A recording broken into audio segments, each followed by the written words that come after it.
रात की तेज आंधी और तूफान के बाद सुबह का नज़ारा कुछ ऐसा था, जहां चारों तरफ धूल ही धूल थी। ऐसा लग रहा था जैसे रेगिस्तान की धूल उड़कर हमारे घर में आ गई। और पीछे का नज़ारा तो इतना बेहाल था जैसे बंदरों ने सारा सामान उठाकर पटक दिया हो।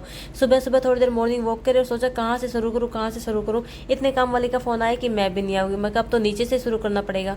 तो मैं जीने की झाड़ू लगाने लग गई। लड्डू भी सो रहा था, लड्डू को नानी के पास बैठा दिया। मैं कहा सॉरी, नानी को लड्डू के पास बैठा दिया कि नानी आप इसका ध्यान रखो, इतने हम सारा काम निपटा कर आते हैं। तो मैं नीचे चली गई थी। यहाँ पर इतनी ज़्यादा मिट्टी थी कि जितना काम 2 मिनट में हो सकता था उस काम में 5 मिनट लग रही थी। तो यहाँ पर सारे झाड़ू झूड़ू लगाकर इतने लड्डू के पापा भी आ गए थे कि लाइट आ गई, मैं मोटर चला देता हूँ।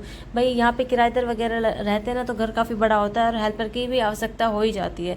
और फिर अपना घर होना तो कभी भी उठो कभी भी काम कर लो, यहाँ पे तो करना पड़ता है थोड़ा बहुत साफ सफाई का। तो लड्डू के पापा बोला कि एक काम करते धो देते। मैं कहा पानी मुझे पकड़ा, एक काम करो आप ना जल्दी जल्दी वाइपर से साफ कर दो। जब मेरे हाथ में नलकी आ गई थी, मैंने सोचा इस दरवाजे को भी धो देते, जिसमें बहुत दिनों से मिट्टी लगी हुई थी और वह झाड़ू से साफ नहीं होती थी और सच्ची में एकदम चमक गया था। फिर मैंने बोला चलो मैं इसको धोकर आपको ये वाइपर से सूद देती ताकि आपकी भी थोड़ी हेल्प हो जाए।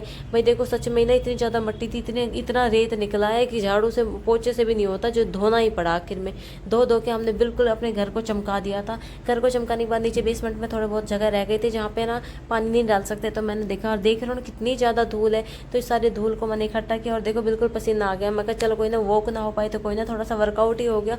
और वर्कआउट में पसीना आना अच्छी बात होती है, मोटापा थोड़ा बहुत तो कम हो। फिर मैं ऊपर चली गई, थोड़ी जगह और रह गई थी। वैसे देखो बिल्कुल ये सफाई हो गई, बिल्कुल डन हो गया था हमारे बिल्कुल। फिर हम उस साइड में एक जगह और है जहाँ अंकल आंटी रहते थे, लेकिन किसी कारण वे अपने गाँव गए हुए। इस प्रकार से उनकी जिम्मेदारी भी हमारी थी। तो लड्डू के पापा बोले तो ऊपर जा।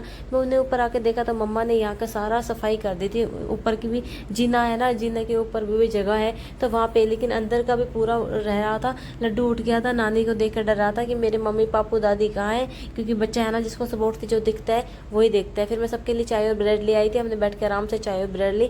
लड्डू के लिए बनाने से एक बना के लेके आई थी, लेकिन इसने नहीं पिया। इस प्रकार से हमारा आज का दिन बीता। ये तो मॉर्निंग का ही है। दोपहर में लड्डू के साथ नहा धोकर मैंने खूब मस्ती करी, खूब मज़े लिए। थोड़ी देर में लड्डू सो गया था और ये आज बहुत लंबी देर तक सोया और मुझे बिल्कुल भी नींद नहीं आई।